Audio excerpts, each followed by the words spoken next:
seguindo a rota da literatura que foi transformadora em minha vida e que me trouxe até o ponto em que estou, e que creio eu possa também colaborar muito com vocês, tá? E é sempre difícil escolher, dentre tantos autores, aqueles que, pelas características das obras que escreveram, teriam a possibilidade de serem coringas e adaptáveis a diferentes visões de mundo, poderiam permitir que diferentes pessoas, né, vissem questões essenciais sob óticas distintas. Sempre os gatos chegando, né? Eu geralmente gravo os vídeos quando eu chego no trabalho, antes de começar a atender alunos da noite. Então, né, eles estão com saudade de mim e eu deles. Acho que vocês não se incomodam, né? Bem, eu vou continuar insistindo um pouco em contos, porque a chance de vocês se animarem a ler é maior. E, veja, é como, né, quem não tem ainda o costume de ir à academia, né, vai no primeiro dia, sofre para fazer os exercícios, né, muitas vezes desiste no meio do treino e fala, amanhã eu faço de novo, e aos poucos vai pegando o jeito, tá? Então eu vou seguir nesse caminho. O conto que eu quero comentar hoje é um conto do escritor americano Edgar Allan Poe. Esse conto foi utilizado por Jacques Lacan, um psicanalista muito famoso, né? De certo modo, o primeiro nome a aparecer, o primeiro grande nome a aparecer depois de Freud.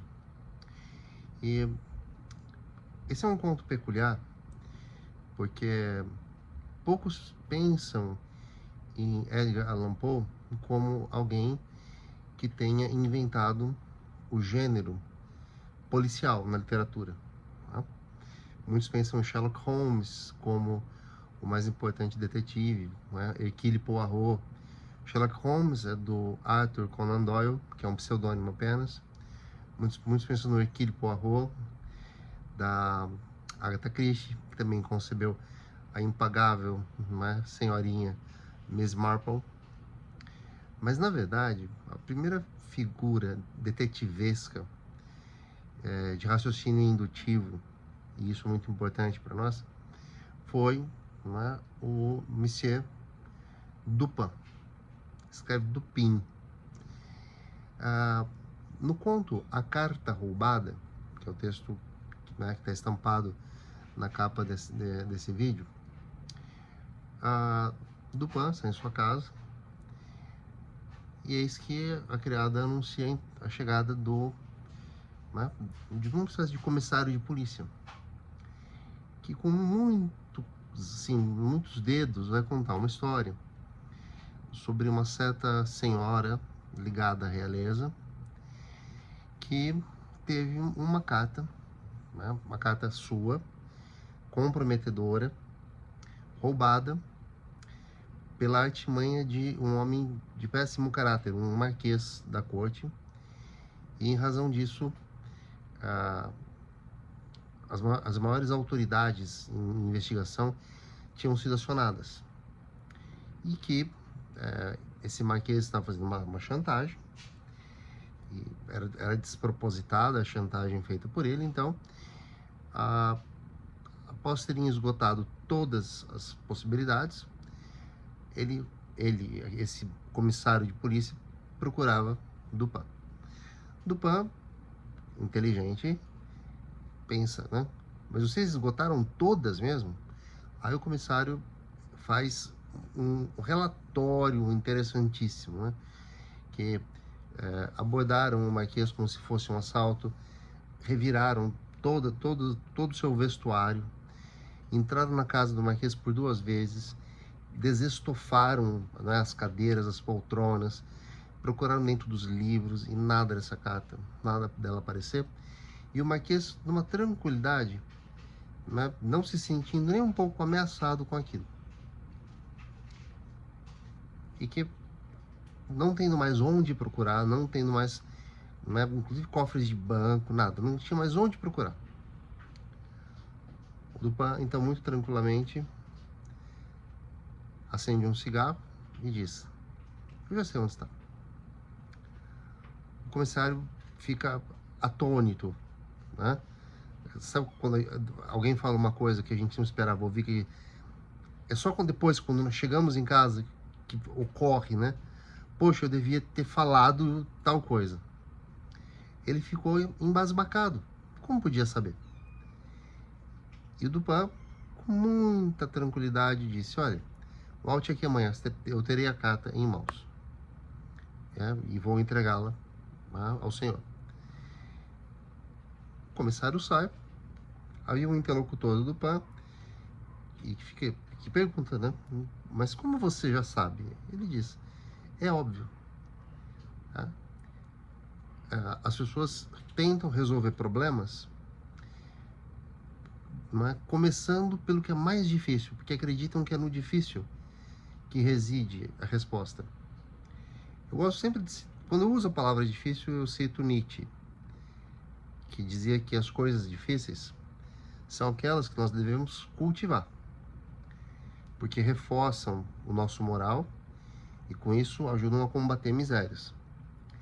Mas o difícil, né, ele nem sempre é necessário.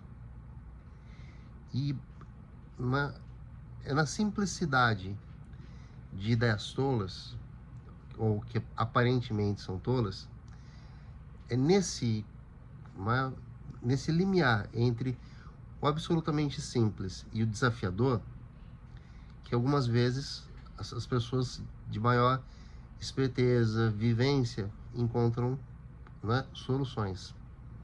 Por exemplo, quando o homem foi, né, deu início realmente à corrida aeroespacial, e nós tivemos pessoas orbitando até a chegada à Lua, os cientistas tinham que fazer relatórios.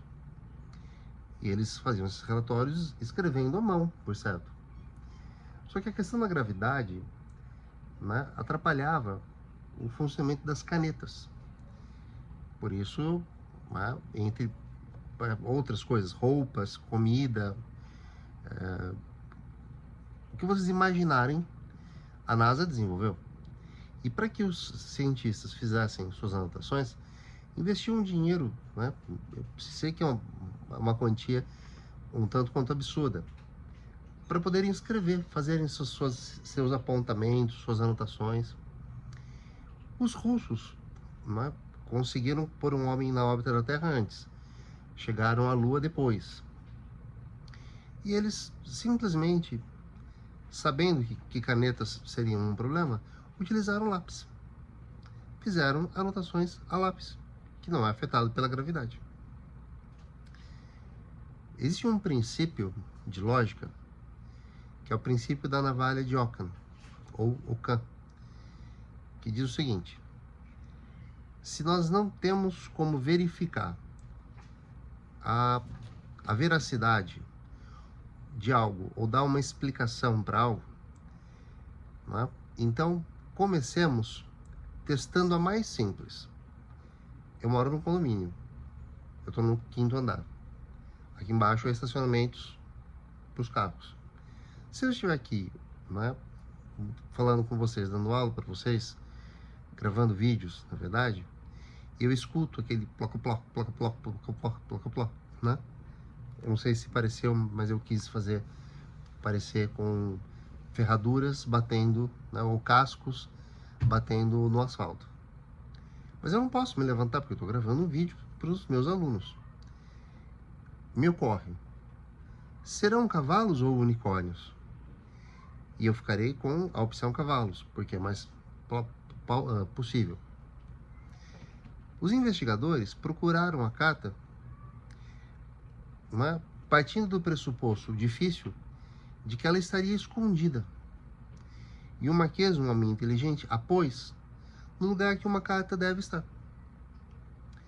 Dupin, então, pega seus óculos, suas lunetas escuras, né, óculos escuros, sua cigarrilha de ouro, e vai à casa do Marquês. Dupin era um homem relativamente conhecido por suas habilidades investigativas. Ora, seria inteligente Dupin ir visitar pessoalmente o Marquês? Todos diriam que não. Mas é simples. Se o Marquês estava se envaidecendo de esconder a carta, ele iria desafiar a inteligência de Dupin. Portanto, Dupin vai em pessoa. E tem uma conversa que parece ser uma conversa para extrair alguma coisa, e ele deixa o Marquês ficar vaidoso. Oh, estou vencendo o poderoso Dupin. E conversam um pouco. Dupin alega que precisa ter um compromisso, o Marquês também tinha. Despedem-se, mas Dupin deixa sua cigarreira em cima da mesa. Numa mesinha de centro, assim, né? Dessas que a gente põe em frente ao sofá. E saiu. Andou um pouco, voltou, bateu a porta, sabendo que o Marquês não estaria mais em casa, e disse ao criado: por favor, eu deixei minha cigarreira de ouro, é um objeto valioso, e tenho praticamente certeza que está em cima da mesa. Dupin havia notado, né, uma certa, como posso dizer, insegurança no criado. E olha que situação. Se o criado vai sozinho, né, ver e fecha a porta na cara do Dupin, seria além de uma falta de educação, ele corre o risco de chegar lá, a cigarreira não está ali e suspeitarem dele, tá?